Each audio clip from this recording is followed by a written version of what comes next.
Fala, filhotes, estão vivos? No vídeo de agora nós vamos falar um pouquinho sobre o poder dos trabalhadores, dos sovietes na União Soviética Antiga, na Rússia Antiga.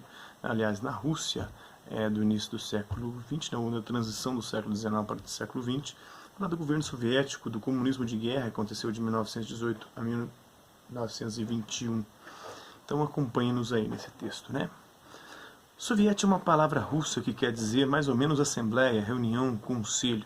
Basicamente tratava-se de uma reunião de pessoas do povo para decidir alguma questão importante. Os sovietes não foram criados pelo governo, nem pelos partidos ou sindicatos oficiais. Brotaram da criatividade do povo trabalhador russo. Depois da Revolução de Março de 1917, apareceram milhares de sovietes pelo país. Havia sovietes de operários, de camponeses, de soldados, de marinheiros. Os sovietes se organizavam nas fábricas, nos quartéis, nas aldeias camponesas, nos bairros. Qualquer pessoa comum poderia participar de um soviete. Bastava aparecer na Assembleia e votar alguma proposta com o braço levantado. Se quisesse, também poderia defender suas ideias falando para a multidão reunida. O soviete mais importante era o de Petrogrado, a capital. Por meio dos sovietes, os trabalhadores passaram a decidir sua vida sem ter de obedecer ao governo, ao patrão ou aos comandantes militares. Na véspera da Revolução Socialista de novembro de 1917, por exemplo, o soviete de Petrogrado resolveu ignorar o governo provisório e passou a agir como se fosse o verdadeiro órgão de poder da capital russa. Passou a ignorar os mencheviques e aí formando os bolcheviques, que já estavam formados, mas que começaram a pleitear e a querer reivindicar o poder. Ordenou o deslocamento de tropas, ocupou os principais pontos estratégicos da cidade, e em Moscou acontecia a mesma coisa. Lenin percebeu que os sovietes eram realmente órgãos de poder, por isso propôs que os bolcheviques convencessem os sovietes da necessidade de derrubarem o governo provisório e iniciarem a construção do socialismo, e não esse governo provisório burguês que estava sendo implantado por meio dos mencheviques. Então, um socialismo que deveria se basear na democracia direta dos sovietes, portanto, um Estado soviético. Vamos falar sobre o governo soviético. O governo provisório havia prometido paz, pão e terra, mas não cumpriu.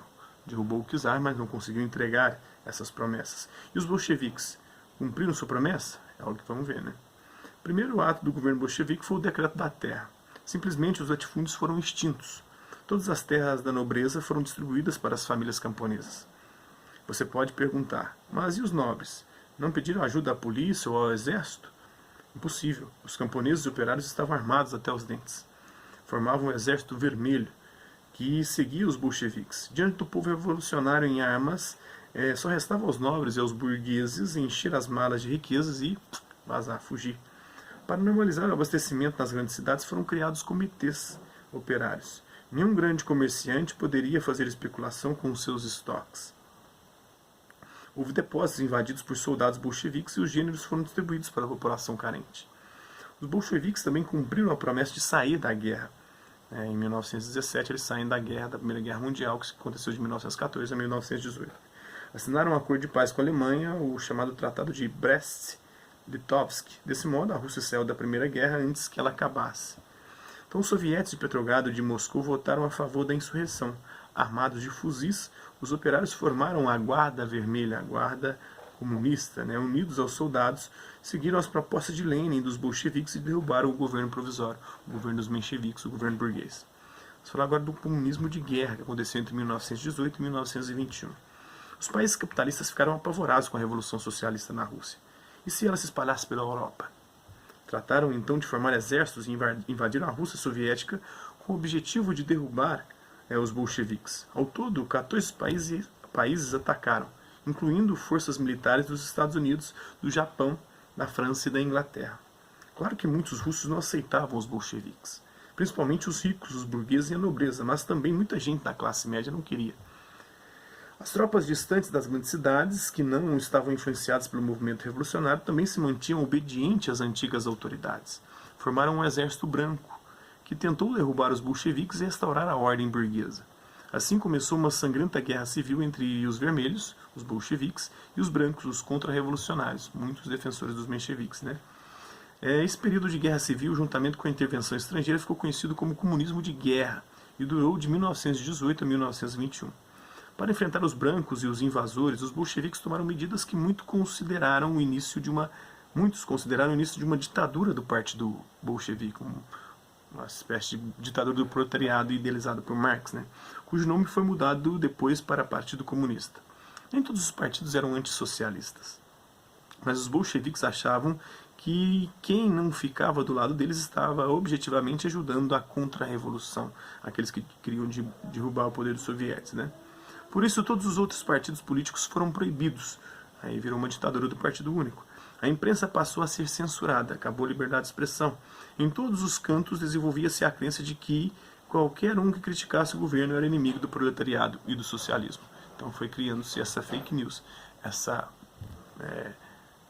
teoria de que quem não é a nosso favor é contra nós. Enquanto isso, o governo soviético é o que faz todo mundo, é o que está fazendo o Bolsonaro também, é o que fazia o PT, é o que faz esses governos com tendências autoritárias e populistas. Enquanto isso, o governo soviético tomou quase todas as grandes fábricas, bancos e empresas que passaram a ser propriedade do Estado, dirigidas por funcionários nomeados pelo governo.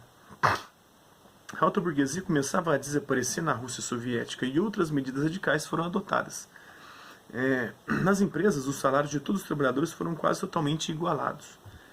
Procurou-se abolir o uso do dinheiro e os camponeses foram obrigados a fornecer parte de sua produção de graça para melhorar o abastecimento das cidades. A contra-revolução foi então derrotada. E você sabe por quê? Os soldados estrangeiros invasores estavam exaustos. O mundo tinha acabado de sair da Primeira Guerra Mundial. Ninguém queria se meter em outra batalha, em outra guerra, em outro gasto, tanto de vida quanto de também financeiro, né? O mundo tinha... O Exército Branco se viu sozinho, estava em minoria e acabou batido pelo Exército Vermelho. Afinal, muitos camponeses russos lutaram bravamente ao lado dos bolcheviques, porque temiam ter de devolver suas terrinhas recém-conquistadas aos antigos donos, os nobres. Em vez de atacar a Rússia, o Ocidente capitalista preferiu cercá-la com um cordão sanitário. A ideia de fechar a Rússia soviética para o mundo, não ajudá-la em nada, não importar nada dela, não exportar, não emprestar dinheiro, não fornecer tecnologia, ou seja, sufocar o país e irritar o povo até que ele não aguentasse mais e derrubasse os bolcheviques. Era possível impostar ao revolucionário igualdade para a mulher, defendido pelos socialistas em 1917. Né? Os socialistas defendiam direitos iguais para homens e mulheres. Os conservadores diziam que esse era o ideal dos inimigos da família cristã, dos destruidores da moral familiar. A situação estava realmente complicada. Pobre, arrasada pela Primeira Guerra, destruída pela Guerra Civil, a Rússia viveu uma das mais terríveis epidemias de fome do século XX. Não havia comida, porque as plantações tinham sido destruídas pelos combates. Milhões de pessoas morreram de fome. Houve casos de famintos que devoravam cadáveres frescos. Daí a lenda de que comunista come criancinha. Depois surgiu isso, nessa lenda. Puxa, será mesmo que alguém sensato poderia imaginar que num país tão atrasado e sofrido seria possível construir uma sociedade que superaria os países capitalistas mais desenvolvidos? De certo modo, parece até uma loucura, não é mesmo? O que você acha? Então tinha cartaz do governo bolchevique de 1920 convocando os trabalhadores para se juntar ao Exército Vermelho, que combatia os contra-revolucionários brancos, por sua vez apoiados pela intervenção estrangeira. Então isso aí é um pouco, do poder dos trabalhadores, dos soviéticos, do governo soviético, do comunismo de guerra, que aconteceu de 1918 a 1921. Espero que vocês tenham gostado do vídeo. Quem curtiu, dá um like. Quem não curtiu, dá um dislike. Quem se interessar pelo conteúdo do canal, é só se inscrever, ativar o sininho e aguardar os próximos vídeos, as próximas notificações. É isso aí. Hasta la vista, babies. E até a próxima.